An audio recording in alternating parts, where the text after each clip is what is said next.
We on. All right, welcome to the Just Two Black Brothers. I'm DJ Period. That's PoPolitickin. You got the homie ZenCris on with us. What's going on with you? Not much. How you making out, bro? Appreciate you having me on. You know, we chilling, man. Thanks for coming through. No doubt, no doubt. We get started. So let everybody know who you are, man, where you from, and what you do. All right, so my name is ZenCris. I'm from Jersey, and I sing R&B.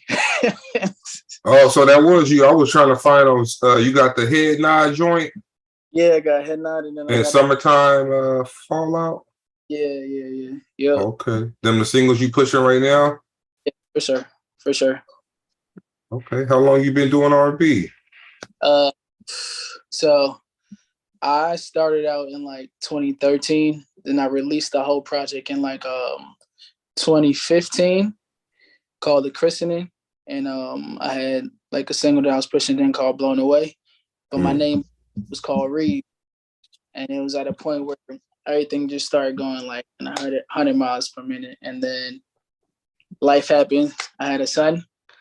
So you know what? I'm going to go ahead and hold my son down first. And then once he's old enough for me to maneuver and make moves, then I'll go ahead and jump back into it, which brings us to this point where we're at right now. Okay, that's what's up. So these two singles is like the rebirth. Yeah, you could say that. Yeah, that's what's up. So how would you describe like your sound? Because you know R&B, you know you got the chivalry R&B, you know, showing how much you care for. You got the trap. They got so many. Look, they done made so many subgenres of R&B now too. Trap R&B. Trap and B. Trap and B, all that, right? Yeah. I was like, damn, they got all kind of little genres of. So I guess I was kind of listening to them just now. I mean, they seem like, you know, just some, you know, vibe songs. You talking to them? Yeah.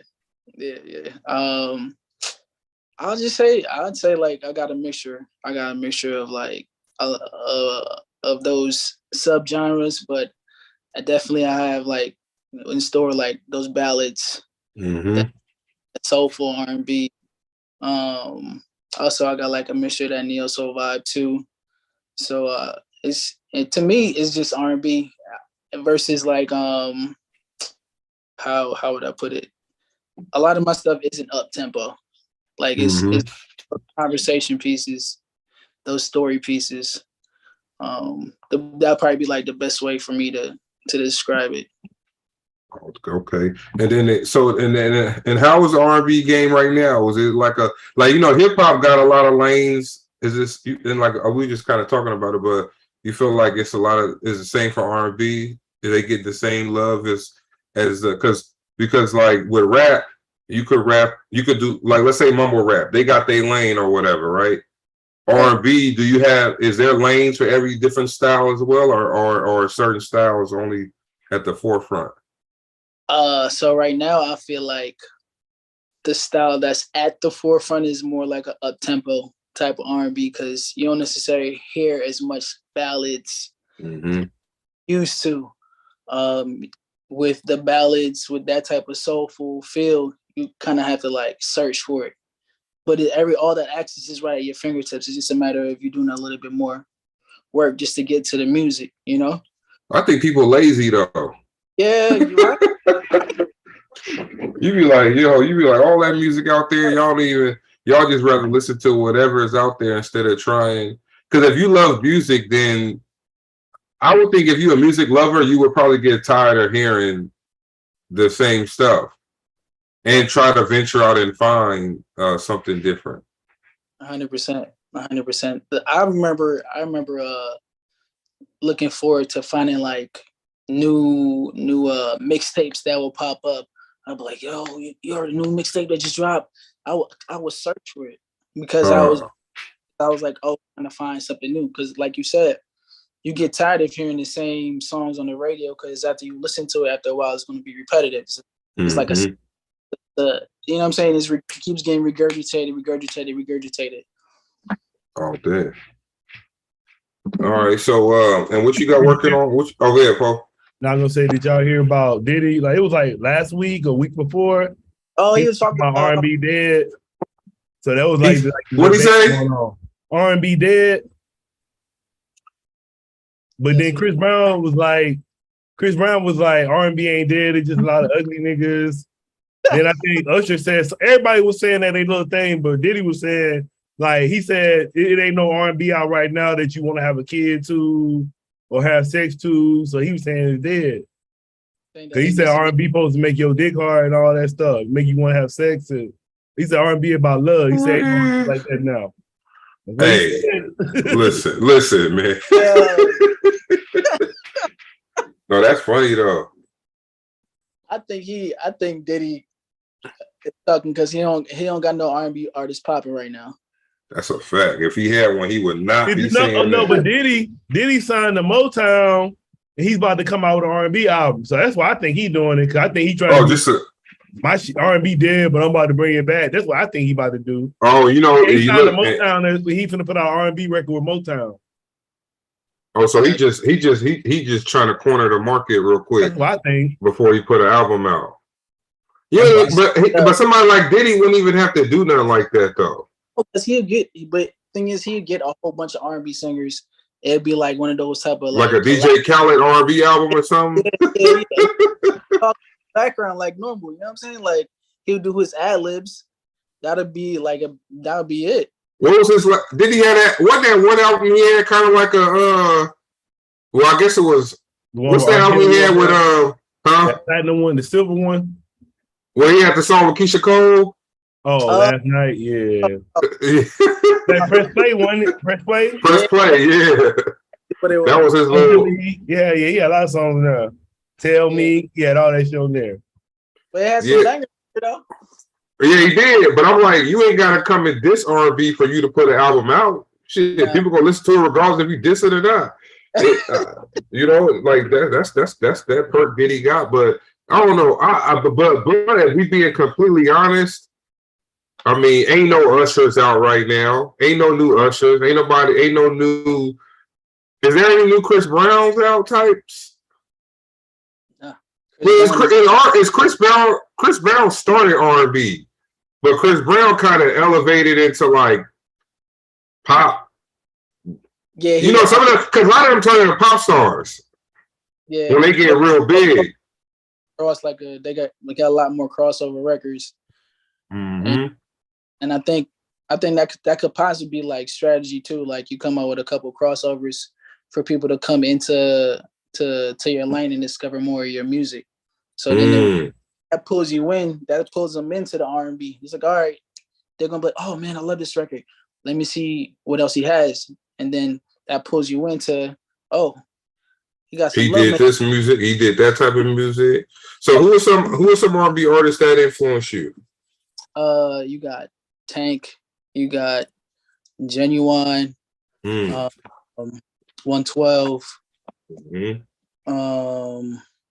Silk. Oh yeah, Silk. Hey, Silk. That's my era. Growing up, we listened to it. We singing that on the phone to girls. No, we used to sing. I ain't gonna lie, bro. Like I can't sing that good, but I used to think I was singing. I used to think I sounded like Jodeci on stage. I used to be on the phone with a girl back then. I'd be like, "Sorry, I left you." But look, you know what's funny about those songs? We were so stupid. That ain't even the type of song you're supposed to be singing to a girl. Right. If we just met a girl, you should not be singing "Stay" to her because he talking about how he did her dirty, but he wanted to come back. But we didn't know that. We 13, 14, just singing shit on the phone. I didn't even think, but I think the 90s though, that was R&B central. Like everything that was hot came out like in that 90s, early 2000s. But look, we got you to bring it back, huh? You notice how Boys and Men just went away? Yeah, they probably do their own thing, like go on tour or something. They probably be on tour or nothing. No, they do no albums. They be on tour eating off them albums they already had. But you wouldn't think that shit just how they came out. You wouldn't think they'll be gone. They came out so hard. Yeah. Yeah. music is like it's timeless though. Yeah. You know, the music is timeless. So that's how it is. If you could drop two classics, I think you good. If you could drop two classic albums, you do you think? Look, let me say something. Do y'all think? Let's say Biggie was still alive, and he dropped just Ready to Die and Life After Death, and never dropped anything else. Do you still think he'll get the same love? I don't know. I think so. You think so? There was two classics. But you don't think these cats living off singles now though? You don't think like people will want like more of those? Like, okay, can he produce some more? Think about Lauryn Hill. She living off education of Lauryn Hill. She living off one album. One album. She still good off that one album. Yeah, for sure. But but he's right. The people are wanting more of Lauryn Hill based off that one album. You on mute or something happened? Can you hear me? Yeah, now I can. But yeah, people want more from her, but she like Kendrick. Kendrick can drop every 5 years. Yeah. And people still gonna be like, "Ooh, I need a Kendrick album." And look, at that point, you even gotta drop a banger because the people waiting on it. Because I think, I'm a Kendrick fan, but I also feel like the music don't have a lot of replay value. I think that's my issue with a lot of artists now. You listen to it when it first come out. A couple months from now, you're like, yeah, it's cool. I mean, if it come on, I'll listen to it. But my playlist that I make on the phone don't have those artists in them. So you think do you think Kendrick's pieces are more like time pieces because it's just for that era, I guess, like, or that time frame that he's speaking on, or like what's going on during that time period? I believe that. Yeah, that might be a good way to sum it up because I think, like, when he came out with To Pimp a Butterfly, it was more so like what was going on with black folk at the time. Even right now, like he theming it. Well, he theming it now like he Kendrick the God because he got the crown, the little. But I mean, I don't know, man. Like, yeah, I think it'd be like time, like you said, time pieces. Because I don't think Kanye. I don't know. I'm trying to think because I think Kanye did that with Yeezus. Yeah, I think he was just trying to like. He was trying to create like a bridge between rock and rap. It didn't quite go too well though, because nobody else doing after that. Nah, I feel like sometimes it's good to experiment, but I think it's about timing when it comes to that experimentation. Yeah, that's a fact. And if people fool with you like that, right? You can't just be coming out trying to change stuff. Like Drake could do it with the album he just did because people like Drake. And people are going to just say, oh, it's not a bad rap album because it's not a rap album, right? It was like, what you say it was, Paul? Like house, EDM type music? Yeah. You on mute. House. So if you could tap into the house, that's what a lot of us don't realize. We're like, oh, he made a house album. You know how much money they put in that type of music? That shit global. So you can't even get mad at him for doing that. Beyonce did it too. And Beyonce too. That shit like that. That's like that Zumba music. You play that shit at the gym. Play that shit at the games. Man, They know what they doing. They making that stadium music. But but now that's what we be thinking about the game, man. Like longevity, like it's cool, but are you making something that's gonna stand the time? Or are you just gonna keep putting out content forever? You know, you could go different routes, like you were saying, because people might want more music from you. Like, how would you feel like your career? You be like, would you want to be somebody that just drop a couple classics, or you want to just keep giving the people something throughout your career? It's funny that you asked that. Like, I was literally thinking about that, like today. Like, what type of influence would I want to have? Do I want to be that person that I could just drop a project and let people like marinate on it? But I would want, if I did that, I would want them to be able to continue to have that playback. Like they could continuously always play it back until I drop another one. And then I know but today it's like you have to constantly feed people like music because their attention spans have like shrunk even more than what it was before. Yeah. So I think like that's another part of like the challenge of doing that. But to answer your question, I definitely want to be that artist with that could give you that playback value, and then let me live life, and I'm gonna hit you with some more music because I feel like you got stuff. to continue to write. You gotta live to write, you know? Yeah. That's what I was thinking. I was like, man, you're gonna have rappers put out a rapper gonna put out a TikTok album. He's gonna have like 10, 20-second songs.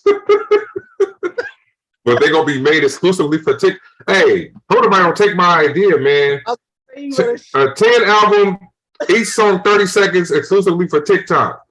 And y'all saw that AI rapper dude? He already got dropped already. Man, they thought it was a white dude. That was a black dude talking about it too. I guess it was the white and black dude behind it. But they saying the white dude was the one making the songs with the N-word in them. Oh man! So that's why they dropped them, because everybody was putting a lot of backlash on it. Like they found out it was a black dude and a white dude like voicing this AI rapper, but they said the songs where he was using the N-word, it was the white rapper doing that. God. But you know, people gonna fight. I'll be like, damn, people don't play around, because this is the thing. You gonna always have somebody who's thinking, right? Yeah. Like that's not a real person, but they rapping. So who the fuck is behind that voice? If they talking about all this stuff, like man, look, what's those all? You walk around like a black woman taking NAACP jobs from people. Somebody gonna find out. So, hey, look, somebody gonna be looking at her like, I don't think she black, y'all. And somebody gonna be like, no, I don't know. But then somebody gonna keep peeling back that onion. Like, hey, how come you never talk about your family? Exactly. Gonna get to the facts eventually. Yeah, somebody gonna figure it out. But yeah, the AI rapper, the songs weren't even that bad. I heard them, but then if you start, it's kind of like how I was with Frank Ocean, man. Like I used to like Frank Ocean songs until I found out he was gay, and I was like, damn, if I'm singing these songs, like who did he? Like even R. Kelly, R. Kelly could do that too sometimes, right? You could be like, damn, you singing these damn songs, but who did he intend for this song to be like? Like Seems Like You Ready and all that. It's like. Was seeing what he went through, you like, damn, at that time, who the hell was R. Kelly singing them damn songs to? I think like with that, like because like from an artist standpoint, since music is art, it's up for interpretation. True. So like if we take him out of the equation, is this left up to you to decide? It doesn't matter who he's singing to. It's all about the vibe that you're getting and the energy that you're directing it to. So if you're singing it with the intent of, oh yo, I got a shorty in mind, then that's your interpretation of it. Yeah, like you're thinking about your woman. So exactly. So that's like me playing devil's advocate. Now if I think about if I think about it from if I think about it, because R. Kelly, outside of everything else, like he's a musical genius. Like thanks. I was just like, yo. But I think you as a person, like this is my thing. If somebody, like I said, if somebody thinks of, if I'm listening to Seems Like You're Ready, and I don't know nothing bad about the person, I'm like, this song is a vibe. I might sing it to my wife or whatever. But now when you put who this person was, like, does it matter who he was writing to, or does that kind of skew it a little bit? Like, if you given these instructions, like some of them instructions you were given, you didn't have to give them shits to an adult. There are some instructions you had to give to somebody who don't know the hell they doing. Yeah. You feel me? So it's like, all right, man, you kind of like look at that shit differently. Like things skew you. Like even watching P Valley, right? I watched P Valley with my wife. Now, Uncle Clifford and the little murder thing, I'm like, listen. Now, Uncle Clifford played that shit so good I had to go look him up. Right? I'm like, I said, yo, this dude played that role so good, let me look him up. And I found out he really was gay. So I was like, all right, that makes sense. But Lil Martin, I was like, they said he got a wife and kids. Shit, I'm like, yo, what? So to, I guess kind of like flip it, do you think like, I don't know, man, like with that whole situation, I don't know, with R. Kelly and this and that, and then trying to flip it over, but it was like one of those things where, I don't know, seeing certain things, it like you can't undo certain thoughts or visuals that you see. Right. So I see how some people would, I still love him. Like he a legend to me. I feel the same No way. one to beat him in the verses if he was ever in one. No. He got too many. He got too many bangers. He got too many classics. Like they say Usher, but I say he'll probably watch Usher. It'll be a good one though. It would. It'll be a dope. It'll be a dope. Yeah, that would be one you gotta pay. You had to pay some dough to go watch that in person, huh? 100%. You had to pay some dough. But like, I don't know, man. Like, yeah, those are like my favorites. I even like Raheem Devon is probably one of my favorites too. He's up dope. there. Dope. He's dope. He's hella So dope. I think R&B. You know, I with somebody like you, because I heard the 2 songs, man. I just think you keep it up, and it should be in good hands, man. I think we had a couple other R&B artists on too. So I don't know. I think with us being older, it's almost like the LeBron Michael Jordan thing. Like some people are at our age, they never gonna see anybody greater than Michael Jordan. So it's harder for people after to impress the old heads. Like if you got people who grew up on R. Kelly, Usher, Silk, Genuine, H-Town, and then you like, well, shit, ain't nobody ever gonna be better than them, and you're not giving the new people a chance, right? Yeah. Because all you hearing is somebody rocking, knocking the boot. Pony by Genuine. Like somebody said today, they said if Genuine was facing anybody in a versus, would anybody be able to beat Pony? Yeah. Could anybody play a song that would beat Pony? That'll be tough. Yeah. Because of what people was probably going through when that song came out, all kind of stuff you take into consideration, man. It's a lot of factors. There's a lot of factors, and then it's so so mainstream, like it's everywhere, like commercials, like you can go to the store, like comedy skits, like all it's everywhere. So that would be tough. That would be tough. Yeah, I'm trying to think. Do they play any like R&B songs like on video games? I'm trying to think. Like you don't even get no R&B songs on video games or nothing. Yeah, they got Jasmine Sullivan on 2K. She is? Yeah, her. The newer one? The new one? Yeah. Oh, see? There you go. That song she got Wonderson Pop. Oh, but it got more of like an upbeat to it? Yeah. Oh, okay. So yeah, I mean that's what I say. I think now you got a lot of avenues though, like you said, placement, Tyler Perry shows placement, because they be playing a lot of them shows right there. We was talking about them damn shows today. I said some people don't like them because they say it's the new blaxploitation. You know, because black people will get on them shows and they play all the stereotypes to the max on those shows. So some people get mad at him for doing it because, like, but who gonna tell Tyler Perry no, right? Facts. If he tell you you're gonna be shucking and jiving and doing this and that, he gonna pay you this bag. But they gonna do it. I think another thing to think about too is like the perspective that he's trying to tell the story from too. Yeah, true. Some of them might be like exaggerated somewhat, but it's geared towards his audience, like his main audience, so they could relate. Yeah. I think like Tyler Perry's art isn't for everybody. It's one of those things that's not for everybody.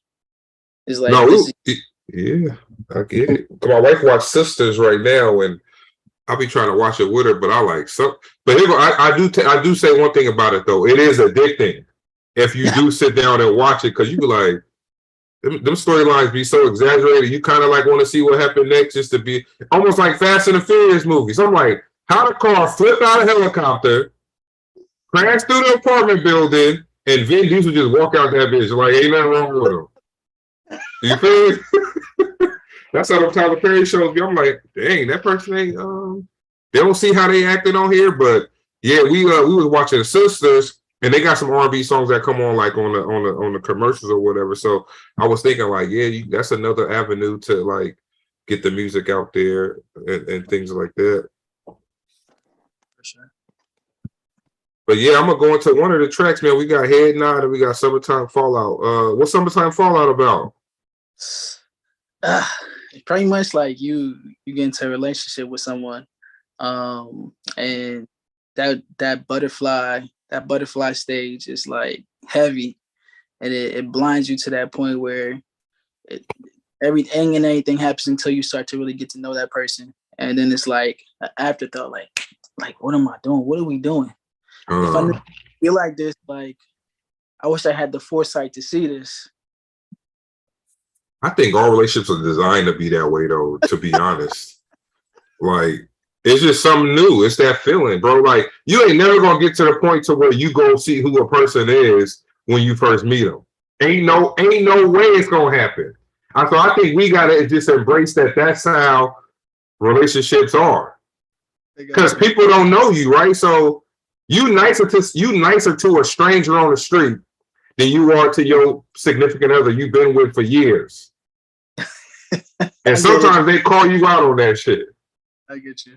They be like, "What if I was the bitch that worked at the counter?" Because you nicer to them. Because you don't really know them, and it's like it is. You ain't got no bad thoughts about this person. Because relationships, even though y'all stay together, y'all still got some times where y'all was beefing or somebody caught somebody talking. So them thoughts don't ever really leave. So the history, like the history will stay in your head. So I think you would never really get past like people call it that puppy dog phase where it's like, oh, I love you too. Then you like, damn, this bitch feet stink. You ain't smell her feet the whole time you was on in the beginning. You ain't smell her feet the whole time, or she ain't smell yours. Now she smell your feet.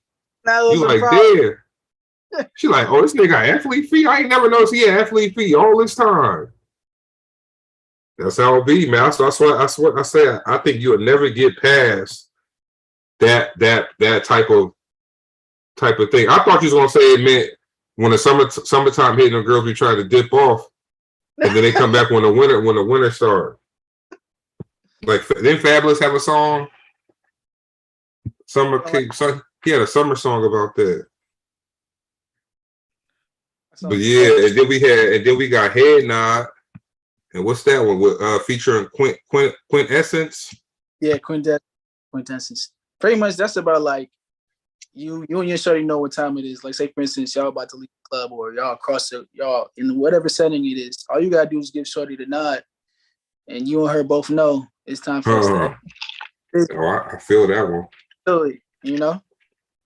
I'm old. I've been through that before though.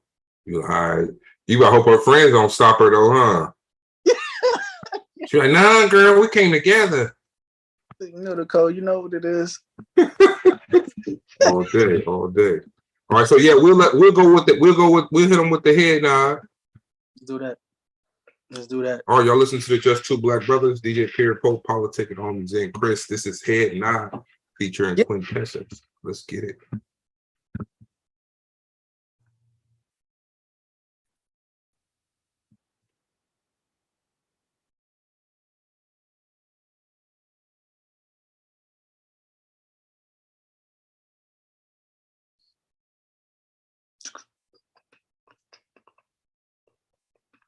I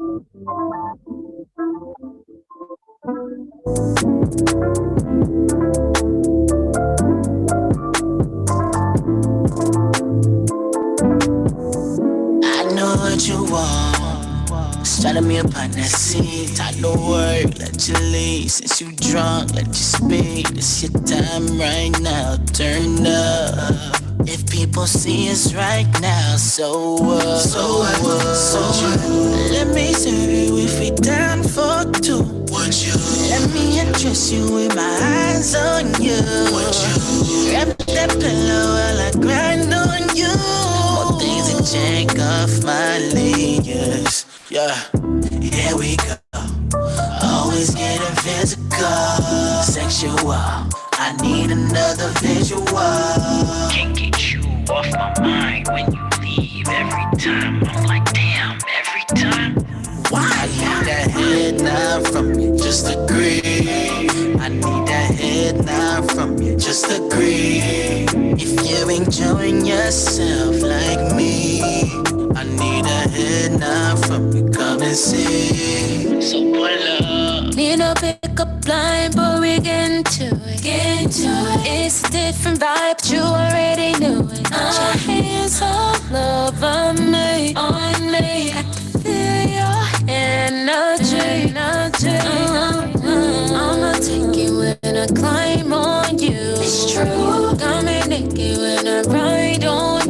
miss you. Going crazy when I grind on you. I want another day like this. Here we go. Always getting physical, sexual. I need another visual. Can't get you off my mind when you leave every time. I'm like, damn, every time. I need that head nod from you, just agree. I need that head nod from you, just agree. If you enjoy yourself like me, I need that head nod from you, come and see. So pull up.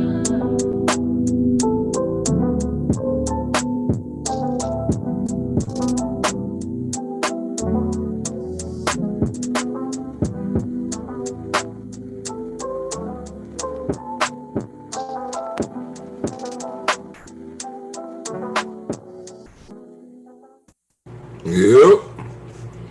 Yeah, that joint nice. Yeah, I like that joint. Yeah, I like Yo, yeah, I like that. When you do the video, man, I know you're in Jersey. I'm in Brooklyn, so let me just do this in the video. Like, hey, no, that's my type of music though. When it's slow like that, like that's where Chris Brown them got all my goddamn dances from. Because that music make you want to try to figure out some new type of dance when the beats sound like that. Niggas be like, niggas be doing all kinds of shit on them songs. But yeah, nah, that joint straight right there. No, I appreciate you. I appreciate you. Yeah, just keep doing it like that, man. You know, you already told us what you want to leave as a legacy, man. Anything, you know, any advice you've been given so far since you came back to the game, or are you working with a team, with a label? So there's a dude that I normally write with. His name is Lance, and my manager TS. Pretty much, they told me do not go on hiatus. there's no hiatus, bro. There is no hiatus. You got it because of what happened. You gotta keep going hard. Yeah. You gotta go pedal to the metal. Like we're not stopping this time. There is no stopping this time. You in a good space. Everything is lined up. So just keep knocking it out. I was like, all right. That was probably like the biggest piece of advice that they've been giving me, and like they keep plugging that battery in my back. Like no matter what happens, like just continue to stay focused and like just do it. Cause I mean, like they say you know how people like tell you like you got it. Mm-hmm.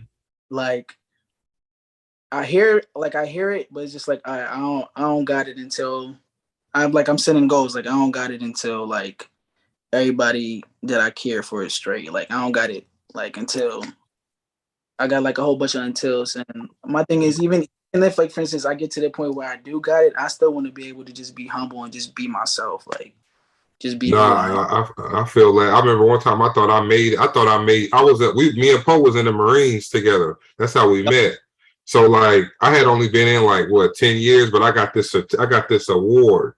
And I told everybody, I stood up, I said, if I can make it, you can make it. And somebody said, boy, sit your ass down. You ain't made nothing yet until you got a retirement warrant. And when somebody reads you a warrant that say you are now retired, then you got it. You know what I'm saying? You can't sit and talk about you made it and you halfway through.